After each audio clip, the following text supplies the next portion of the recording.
together. There's nothing better. It's now or never.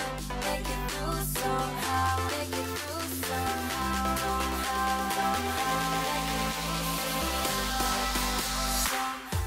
Hey mamas, welcome back to the Mommy Me Please podcast. I am Shay Bland, and today I have with me two lovely ladies who both have multiple children.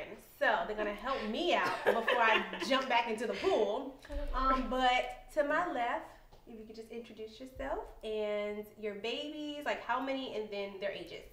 Okay, my name is Ndya Clawton. I have two girls, Ava and Alana Clawton. They are 3 and 7 this year. Okay. And I am Sydney Rawlings. I have 4 kids. I have an 8-year-old, Gabby. I have 2 twin boys that are 3, about to be 4, Cameron and Bryson. And I have Ava, who is about to be 2. Oh, So, Ava. yeah. oh yeah, both of y'all have Have Ava. Ava, yeah. So I should just like name my next. No, okay. Okay. All right. So, jumping into the first question. So, after your first pregnancy, did you feel the rest were easier, or is that just a myth? And if it is easier, how so? I'm going to let the OG answer first. Yeah, no, it wasn't easy for me. at No? all. No. Because, I mean, like, the first one was easiest, I feel. I mean, I was younger at the time, but, like, I didn't have any complications with her, nothing. And then I get pregnant 4 years later, and it's like, here's twins. And it was just, like, every little symptom and every little, like, just nauseousness, like, all the time. It was just a lot. Yeah. But they came out healthy. They didn't have to have any NICU time, like, nothing. But, no. And then my third pregnancy with Ava, my last one, I had placenta prevera. If you don't know what it is, go look it up. Oh my gosh. It's not fun. But yeah, no. So it actually got like, not like, I wouldn't say worse, but it didn't get I mean, worse. But they had told me, like, after twins, they kept telling me, they're like, if you have another baby, like, you know, eventually you're gonna have high risk pregnancies going forward. After twins. Yeah, after twins. And I was just like, oh, okay, whatever. You know, like the beginning of the pregnancy with Ava, I was fine. Like, I was chilling. You know, we're good. And then it was like a couple months later, and they were like, there's fluid here. The baby doesn't look good and everything. And it was just like, it scared the daylights out of me. Yeah. Where it was to the point where I didn't tell people, and Shay knows this, like, I didn't tell a lot of, like, my friends. wait a minute. Because I got an invitation. Time. I got an invitation to a baby shower. I ain't know it was no baby. Oh, wow. Yeah. Like, I told, you're like, invited my to close it. family because, like, I was just scared. Like, But it's I was scary, scared. yeah. Like, I'm like, oh my gosh, like, if something happens, like, I want to be able to deal with this by myself. I don't want other people in my business. Like, I just wanted to be able to, like, just deal with it, like, on my own. And honestly, like, the last, like, 4 or so months of my pregnancy, that was, like, the most peaceful being pregnant that I had ever been, because I didn't have, like, people like, hey, how's it going? How are you feeling? How was this? How was that? And, like, it was good. Because sometimes other people's worry will worry you more. And it would stress me out. Especially, like, with the twins, it was, like, every 5 minutes, if someone wasn't calling, if it wasn't my mom, it was, like, Tim's grandma or someone else, like, how are you doing? What are you doing? This and it was just, it was a lot. It was a lot. Yeah. But I can't say, like, everyone, like, I'm just very blessed because it could have been worse than what it was, but all my kids are healthy. Yeah. Don't have any issues. That's all that matters. Yeah, I agree. I would say no. I was fortunate enough to have the most extraordinarily easy pregnancies ever. When I say easy, I mean easy. Like, no morning sickness, no complications. The only thing that I can think of that was an inkling of an issue was, like, I have always dealt with iron deficiency. So I was towards the end of my pregnancy with my Ava, which is my oldest, I was so fatigued that I remember, just like you said, I just remember being so, like, tired. And I went to the doctor, and mind you, I was pretty young when I had her. I'm 25, so I'm gonna let y'all do the math. So I remember towards the end of my pregnancy, I remember it was like my last few doctor's visits. I went to the doctor, and I went by myself this time, which was unusual. And I remember the doctor was asking me random questions, regular old height, weight stuff, and I just started bawling, crying. And she was like, "Are you okay? Is it your family?" And she was like about to call the police, and I was like, "Girl, I'm just really tired of being pregnant." And it was stressful. think towards the end, the main thing was just fatigue and I felt drained. Yeah. But other than that, my pregnancies were a breeze, both of them. So. Good. That's good. We all know I was 2 weeks overdue. Oh, I'm so sorry to hear that. Yeah. Yes, sis. So I did have iron deficiency, like I said, back on another episode, but I took some raw iron pills, which was very helpful, and then a green smoothie every day, which helped me. And I still take it because I had iron deficiency before pregnancy, and then it got even worse when I got pregnant because it's like now Aubrey was taking everything. And I called Sydney actually, and I was like, I'm having a blood transfusion. I was so sad. She was like, calm down. Yep. It's gonna be okay. Like they told me that too, and I was like, no, I'm not. Pump your brakes. Exactly. Ain't no need of signing none of this. I was a bit nervous, but we got through it. My iron went up, so okay, cool. Well, I look forward to my next pregnancy. Okay. Hopefully, it'll be easy. So, how do you guys balance being a mom and a wife? So we're all married. I only have one, but y'all have singles, and I can barely, try to figure it out. So help me out. How do you guys balance being a mom and a wife? Well, I'll let you know when I find out. It's still an ongoing thing, right? It is forever gonna be literally doing that, balancing, literally distributing yourself as evenly as possible to both of those responsibilities, and it is never, gets easier at all. Attention, love, patience, snacks, sex, dates, quality time.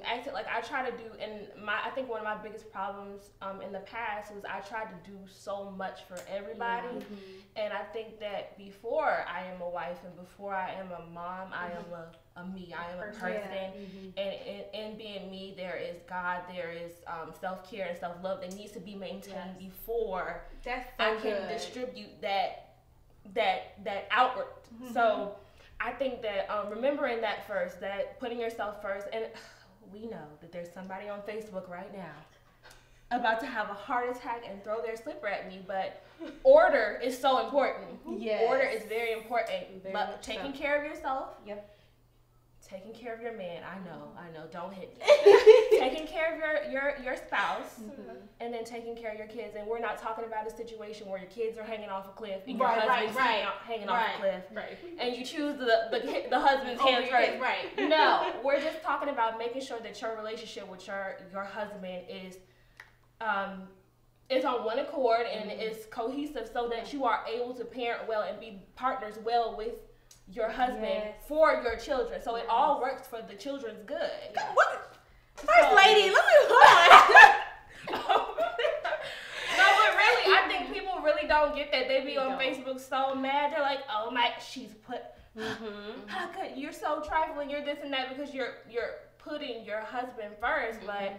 In reality, it all works for my kids. They are so much more happy and stable when we are parenting them well together and when we're good. And when I give him as much attention and our relationship as well. So balance and order for me. 100%. That's good. 100%. Okay. Well, I mean, even though she didn't, share it all. Is there any different way that you balance being a mom and wife? I mean, because I have 15 kids. Oh, 4. And no more. 4 and no more. Don't ask me what I'm like, no. But you do have 4. Wait, so you're done? You don't want any more? Yeah, no. 3 was my max, and you see what happened. Oh my God. 3 was my max. But no, I mean, like, I think definitely like having an order and having that understanding, and you have to have communication. To me, is key when you're in any relationship, even if you don't have kids. Like just having communication. And just being like, people that know my husband, like they know he is not a talker. He will literally just have stone face and just be like content and whatever. But I can tell like when something's wrong, and I am the same way. But I'm an outgoing person. I'm like, no, we need to talk about this. Like we need to get this out now. But just having that balance of us just knowing each other is very helpful, because if he knows that I'm not like having a good day, like I can have a crappy day at work and I can come home and just be like drained and just want to go in the room. Like I've had days where I just go in the room and just cry. And he's just like, it's okay, get yourself together. And I'm not even trying to get emotional because like, if y'all only knew like how good of a man to have this, I like. Oh, sorry, we are blessed. But very blessed. No better feeling though. Yeah, but like. Just having like that balance of communication and us just knowing like if we're not on one accord, like we can have days where we're just like we can just tell like we're stuck in a rut and we're not really talking to each other, and he's feeling a way about something and I'm feeling a way about something, and I'm like, look, we need to talk tonight, you know, put these kids to bed, let's figure this out. And then just having like you said, like date nights, being on one accord with each other, like even if you can't do a date night every week, try it once a month, every other week, or have a movie night. Just being consistent with that, and then just still like spicing it up. Whatever you gotta do to do that, you know. I'm not gonna put that out there. But I don't have 4 kids for a reason. Right? They just didn't pop up. But you know. But yeah, I mean, it is all a balance, and then just. Like you said, it's just also making time for yourself, because if you're not okay, you can't be good for everybody else. I can't be a good mom to my kids if I'm feeling like crap. And do you notice how it's like, because we have older kids, how absolutely like snappy you get when you're in a... And I feel so bad afterwards. I'm like, my precious baby. I'm the worst. Sorry. Get in the room. Get your shoes on. What's taking you so long? And they're just like, oh Lord. Oh my God. Like I just feel so bad when I have to act like that. Yeah. And I'm just like, you know your mama loves me. You know I love you. You know I love you. I'm just a little tired. My oldest, like Gabby, will call me out on my stuff. Like she's so good about. She's like, "Mommy, are you having a bad day? Are you grumpy?" Yeah. I'm like, "No, Gabby, I'm good. Like I'm good." But she literally asks me every single day when I come home. She's like, "Did you have a good day today?" I was like, "It was okay." I was like, "How about you? You know, how was school?" And she'll give me a rundown about school. But it's just the fact of the matter is like an 8-year-old is like making sure that I'm okay. Like, are you good today? Because I want to know what I can make sure you. Listening, like everything is gonna go as planned. But I feel like once they get that age, they see. They're able to understand a little bit more what's going on with you. Yeah. And I think it's important, like you said, to be honest with them and be like, actually, no, I'm tired. I'm not having that great of a day. And my oldest will actually be like, okay, well, like, I'll babysit my sister. You know, and you sit in the living with her. And I'm like, okay, thank you so much. You sit in the room. I tell her, you be in charge. Yeah. And she's like, oh, say less. Okay. I got you. Eat your chips, Alana. She's like telling her what to do. Yeah. So giving them a little bit of honesty, you know, enough for a child to be able to handle. Yes. I'm having a bad mood today, and that I feel like that also builds their communication too. It does. That's good.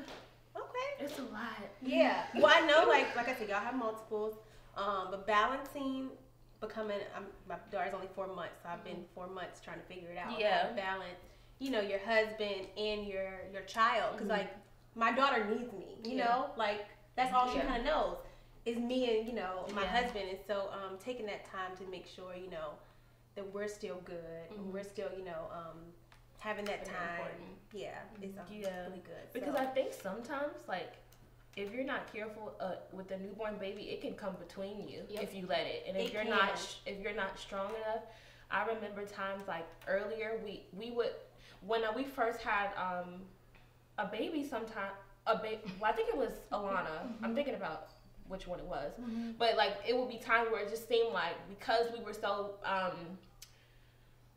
wrapped up with the baby that we would, if we were having an issue, then it would take longer to fix it. But you can't, which is why I say order a lot of the time, because you can't let that time go past at all. Agreed. Okay. Well, next question. How do you avoid mommy burnout? So like what relaxes and recharges you? I would say just having like self-care, like just being able to like go get my hair done and my nails, whatever, like just having the time, and then just being able to just be alone sometimes. It's just beneficial for me. Like, because I'm literally at work and then I'm at home and then the weekends I'm with my kids. So it's like sometimes just being able to have peace and like just being here. There's no kids. No, literally without having to. It's quiet. Yeah. So look around your shoulder. Yeah. But yeah, just self-care is very important. Like, just for your mental and just, like, your emotional, it's very, very important. I know for me, because I had literally put myself, like, just being a mom and just putting that first all the time. And, like, especially, like, with the twins, I just felt like, okay, they need this and they need that and this and the third. And then it came to a realization, like, if they cry, it's okay. If they are, you know, whining, like, as long as you know they're fed, they're changed, like, you've done your job, they're okay. They're okay. But I think sometimes as moms, like, we feel bad because we're like, oh, we didn't do this for the baby and this and the third. But that's not important. Like, it's important, but your health is important too. If you can't be the best version of you, you can't be the best version of a mom to your kids at all. So I think, I mean, like, for me, that's literally the best thing that I can do for myself. It's just self-care. So to avoid mommy burnout, self-care. Okay. I would say the same thing pretty much. Just different ways that I care for myself is just like she said, just trying to have a moment alone. Setting boundaries with my kids. I feel like once I put you down in the bed and tell you good night, don't come in my room. Like, I love you to death, but I don't really want to see you after 9 o'clock. Don't ask for any of my popcorn or my juice. Like, I just need my time. You know what I mean? And I like to take really long showers and lavender oil and like do things to intentionally serve myself. Intentionally doing it. That's, because there will never be a right time. Is what I've learned. I think because I had Ava so young, I put myself into this hyperdrive where I had to be like the most super mom that there was. And I didn't have time to do anything else, or I wasn't going to be good enough for her. And I think my husband and I both did that. We felt like we had so much to prove because we had kids so young. And we were like, no, we can't rest until she's at Princeton. And we are the best parents ever. It was the reality though. And it wasn't really until COVID in 2020 where we realized that, like, after our kids leave our house, like, we gotta be somebody too, and we gotta have like we have to be whole also. So yeah, just taking care of yourself, doing it, and making sure that I'm intentionally caring for myself, having that time for myself, setting boundaries with them, currently trying to get Alana out of our bed, and you know what I mean, just stuff like that. I think that self-care in general is just the way that I avoid it. I know you mentioned the shower, so when I first had Aubrey, I would get in the shower, and I mean, she was a newborn, so I was like, oh my God, this is like what I need. Y'all, the shower was a vacation. It was like I done got on a plane to the Bahamas, and it was like, I be in Jamaica in the shower. Like, oh my, so today, getting ready for the episodes or whatever, and I was in the shower, and I wasn't being intentionally, like, I wasn't in there for a long time intentionally, but it kind of ran a little over, and Jared was like, what is mommy doing? Minding her business. And I was like, no, I'm actually like doing stuff. Like, I'm not just wasting stuff. Like, I'm not in the Bahamas today, you know. But yeah, the showers is definitely like oh yeah. I get my lavender oil, girl, and I'm like, you know, woo. Yeah, so that's definitely how I avoid mommy burnout. Just taking that time when I do have the time. Because like she said, there is no right time, but being intentional, like, okay, you know what? I need to do this. This is non-negotiable. Yeah.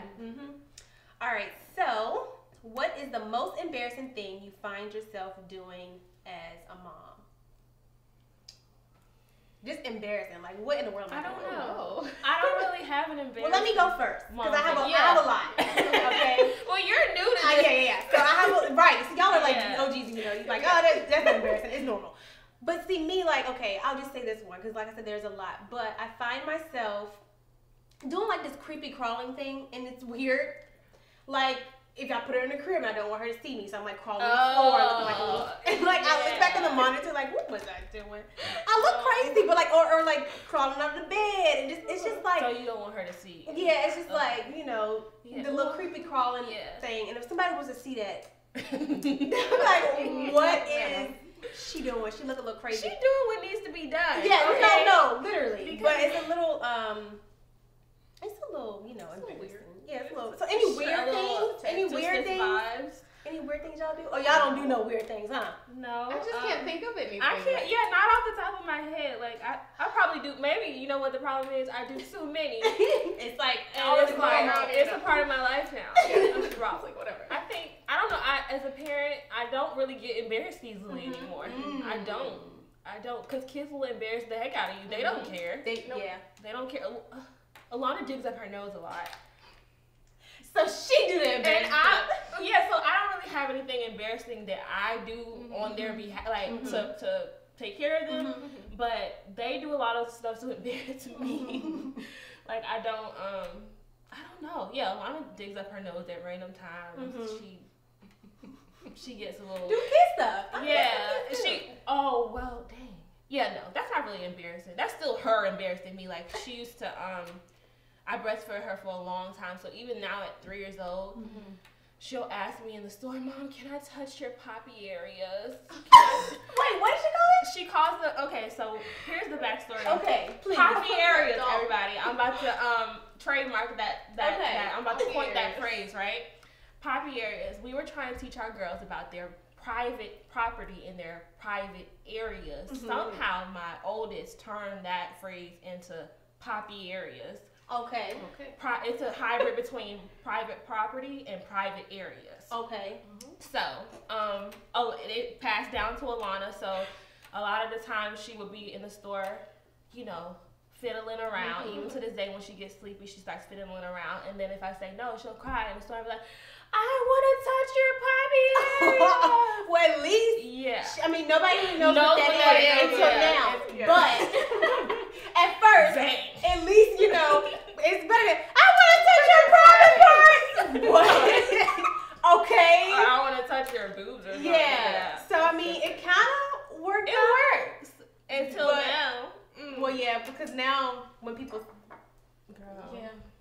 Got 60. Okay. All right, so today's episode is sponsored by Infocus Media. From portraits, weddings, and sporting events, they have all of your media needs. Be sure to visit their Instagram page at Infocus Media and their website, infocusmedia.com, and let them know Mommy Me Please podcast sent you. Back to the show. I didn't reference it at the beginning of the podcast, but as you guys can, see, it's the weekend of Valentine's Day, and so first off, happy Valentine's Day to everyone. Ooh. You gotta put the noise in there. Ooh. She's so annoying. So normally we have a popcorn session, but I'm gonna call this the hot popcorn. It's the flaming hot popcorn. Valentine's Day, we all married and we all got kids. And so we all got a minute to answer, not a minute, a second. You got a second to answer the question I'm gonna ask you. Both of y'all. I'm gonna ask you and you're gonna answer. You ain't got no time to think, just talk. Okay. We gonna see what happens. So both of y'all have different questions though, okay? All right. So I'm gonna read the question, then I'm gonna say who gotta answer it. Okay. And it's a scenario. It's 3 a.m. Oh. Right? Okay. It's 3 a.m. We know what's going on. The kids are asleep. Okay. You worked all day. You've cooked dinner. You cleaned the house. But it's been 2 weeks since you've spent time with your husband. What you gonna do? You gonna get some well-needed sleep? Or you gonna get some well-needed loving? What you gonna do, Ndya? Your second up. I'm probably gonna get some well-needed loving. Gosh, I'm just gonna say it, okay? Because that's around the time of night where, he started poking on you anyway. Right. Not poking on you. Pushing on you and touching you, pinching your butt and all kinds of stuff in the middle of the night. So I'm probably waking up and getting something. Okay. Even though you tired. Even though I'm tired, because I can go back to sleep afterwards. That's a good night. That's never good. That's a good night. You be knocking out after that. I'm sleeping. Now I'm sleeping for real. I'm real tired. I'll be real tired. I'm going to sleep good. And I'm going to wake up refreshed. So It's like the best sleep of your life. It's like a vitamin IV. Pretty much. Vitamin IV. I cannot. Okay, so. You asked. All right, bump it. I'm going to ask you the same question. What you going to do? I'm going to get loving. Okay. Yeah, because 3 a.m. I mean, no better time. See, okay, this is the difference. So y'all kids are a little bit older, right? So I have a 4-month-old that's still in the bed. And, so me and my husband, the thing about us is we communicate that, right? So if it is that time, or it is like Aubrey sleeping, right? But it's like the other, it was like maybe like a month or two ago, and I respected him so much for this. You know, we were both tired, but Aubrey was asleep, and you know, he turned to me and he said, "I'm putting your business all out there. I'm sorry," but he turned to me and he said, "What is that?" And he was just like, "I mean, did you want to do something tonight? Because you know." That is so the fact that he asked, you know, it was just like, you trying to do it or what? Right. But he was more thinking about me because he was tired. He was like, you know, just to like think about me, even though he was kind of like, I mean, did you want to do something? And I'm like, no, I'm tired. We can both actually go to sleep. I'm sure, you know, I mean, don't get it twisted. You know, we got our time, but some, you know, if it's 3 o'clock right now with a 4-month-old, I'm going to sleep. Okay. So I'll get y'all love it, and I'm going to sleep. Okay. Which is understandable, like, that's why, like she said, communication is key. Yes, very much. It is. And people think, I feel like for some people, usually it'd be the unmarried people I talk to, they think that, like, married people is wild animals and all they do is have sex all the time. Exactly. I'm like, they're like, oh, I can't wait to get married because I'm, girl. That's not what it is. Honey, wait till life happens. Like you're gonna do it when you can and when you feel like it. Right. So don't just assume that everybody is like popping it off every second day because we're not. I mean, there's days. Baby or not, honestly. There's days when we're turning to those animals. Right. But most of the time we're not. Times, places. Right. Okay. Yeah, exactly. All right. So. This is kind of like tying back into like so I just asked, okay, before getting back intimate with your husband, was there a conversation before it happens? Like just after having your baby, right? After your, what is it, 6 weeks, 8 weeks? I should know because I just came out of it, but I can't remember. It's 6. Okay. So after that, did you guys have a conversation about it, or did it kind of like just happen? Yeah, there was no conversation. I'm sorry. I was just ready. I'm sorry. You were ready. I was just, every pregnancy, I was just like, I was done. Did you, okay, now, for our listeners real quick, did you have vaginal births? I did. Okay, so she didn't have, okay. And I never had a C-section. I never got like. Even with the twins? That's amazing. It didn't have scarring, nothing. So, I don't know what it was, but it was just like something about like seeing your husband like walking around with babies. Like, it just was oh my God. So yeah, like no, I was like ready. Like after that OB appointment, like you know when you go back and you're like, yeah, let's figure out the birth. I'm like, yes, sign me up. Like do what you gotta do. I was ready. Like I had it on the calendar. I had like texted him. Like I think like especially like after Ava, I was like, babe, I'm going to the doctor today. He was like, oh, okay, bet. You know, whatever. Let me know how it goes. And so like he gets home that night and he was just like, you look real like anxious. And I was like, oh, you know, I was like, I had a play bit like have a lot of pent up. And but yeah, he was like, oh, it has. But he like looking on his phone. Oh, okay. You know, it's like he's like we just knew, but like no, like I just was like, I don't know what it is. I guess it's like when you're able to do it, like even when you're pregnant and like you're still trying to do it, but it's just like when you have a baby and then it's just like you can't do something for a long time, it's very frustrating. Like I was very frustrated. It's like you noticeably know that you can't do it, so now you want to do it even in a weird way. Yeah. So it was no conversation. There was no conversation. Was that conversation? No. Neither time? No. But it wasn't like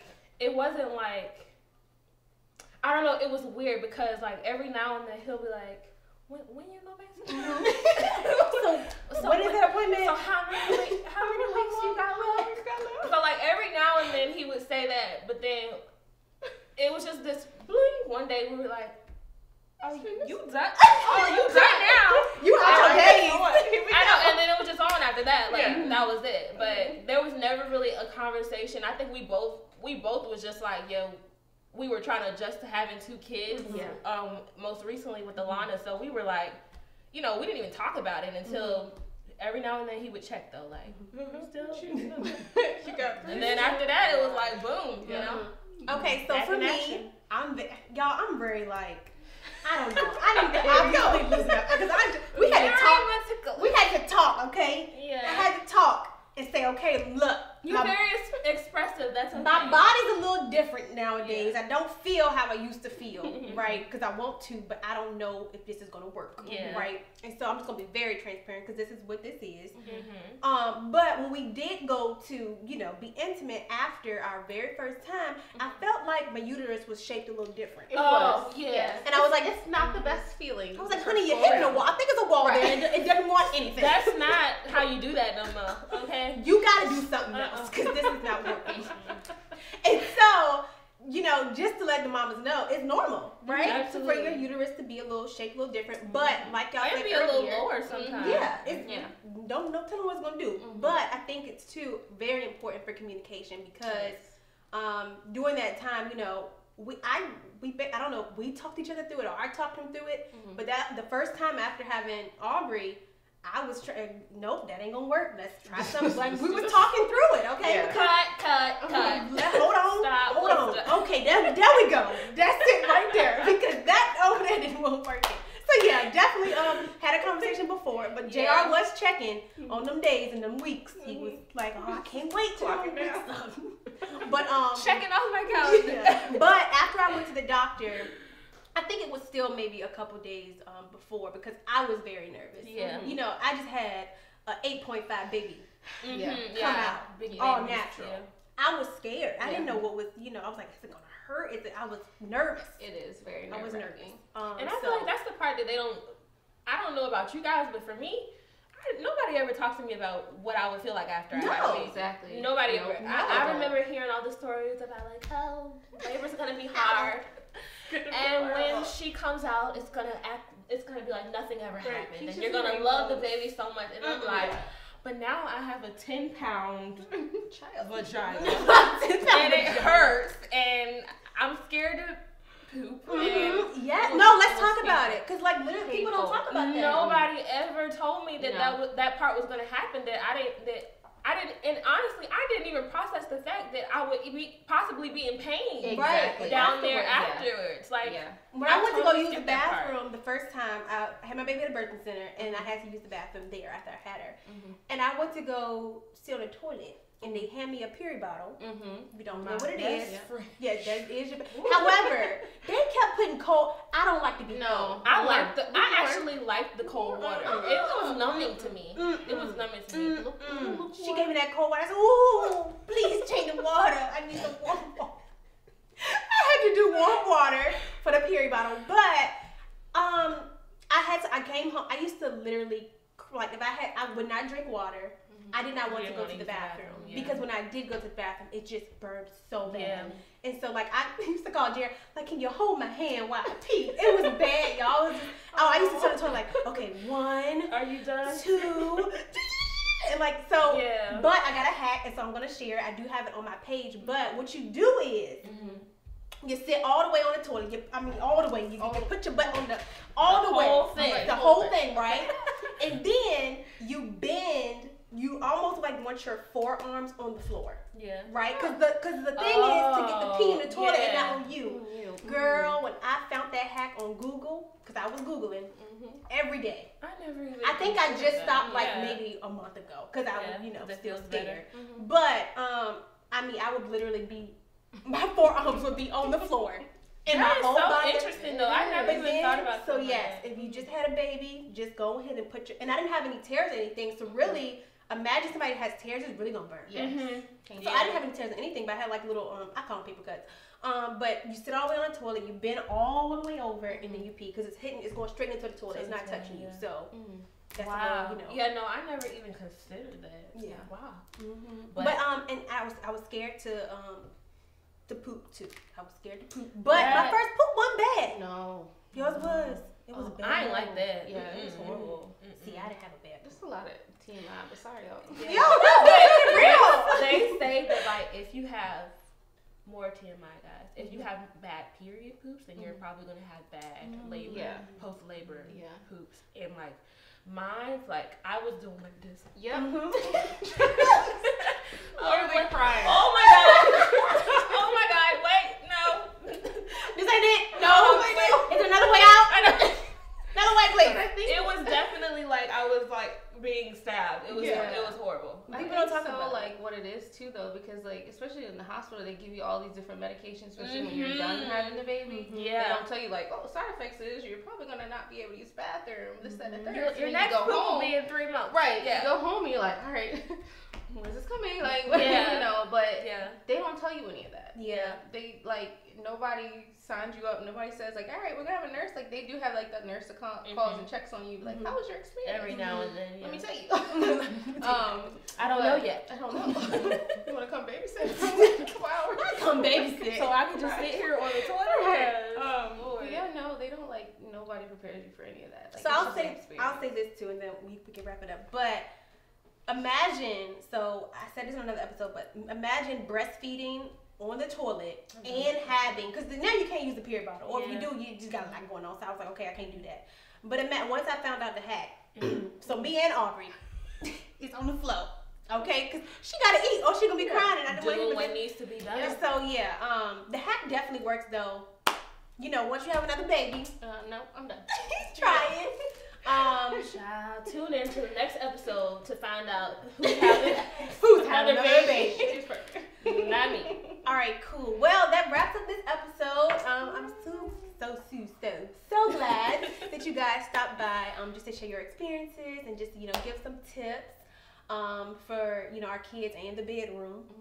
Greatly appreciate it. And so happy Valentine's Day to all the mamas and everybody else watching. And I will see you guys in the next episode. Bye. Together.